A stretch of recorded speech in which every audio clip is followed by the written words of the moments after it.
Abhay, good to have you here. Thank you for having me. A lovely discussion. I got to listen to it, a bit of it. But from your perspective, what are some of the major key takeaways for you? I think overall we're looking at a system where mediation is becoming a more viable option, and that out-of-court settlements are being accepted as a normal practice, and lawyers are actively pursuing them. Because I feel in a situation where only money is a concern and ego is not involved, it's very easy to sit down with the other side and actually have a conversation.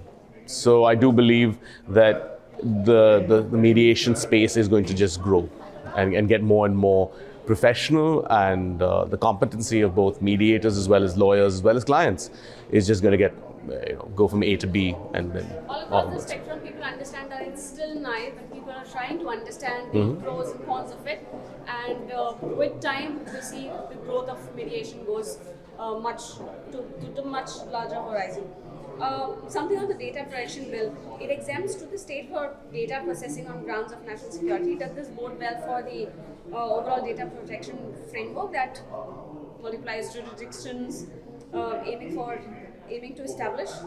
I think with the new ecosystem that is being created, it will have teething issues, because you're looking at India creating such a system for the first time, and with all legislations with across a variety of different industries, we've always had inherent protections when it comes to national security, and as you should, because you're looking with the way technology is moving and at the rapid pace at which it moves, you have to have safeguards in place.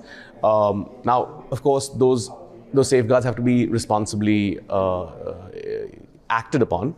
And as long as that takes place, and there's judicial oversight, there's a ability to rectify maybe overenthusiasm with judicial intervention, I think we will be in a safe space and able to deal with the technological advancements we're seeing.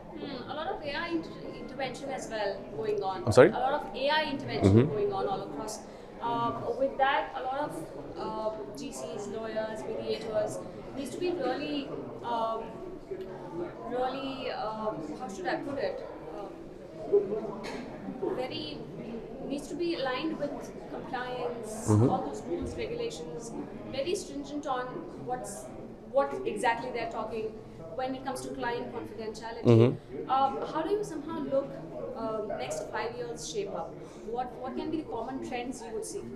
I think firms and advocates and anyone practicing would be in a situation where we have to use AI responsibly, because AI is a tool that could bring about changes at a pace that we would never even envisage earlier.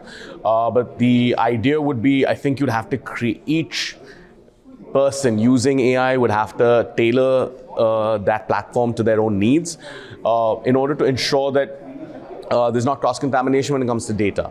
Because although you may have similar issues for different clients, you would have different clients, and you'd have to, consent would be the basis. So as long as your clients are aware that you're internally using data to train lawyers, to train systems, to get better results for them collectively, I feel that people are more than happy to do so, because as long as a firm holds, or a lawyer holds that information in trust, and that there's no leakage when it comes to it, I think as long as you create systems and security processes in place where data is secure, AI is something that I'm looking forward to it. I think you'll just make better lawyers of people, because you will be able to take large amounts of information. When you look at construction arbitrations, you're talking about tens of thousands of pages of documents, and the amount of time that is spent by lawyers and ancillary agencies reviewing that be cut down.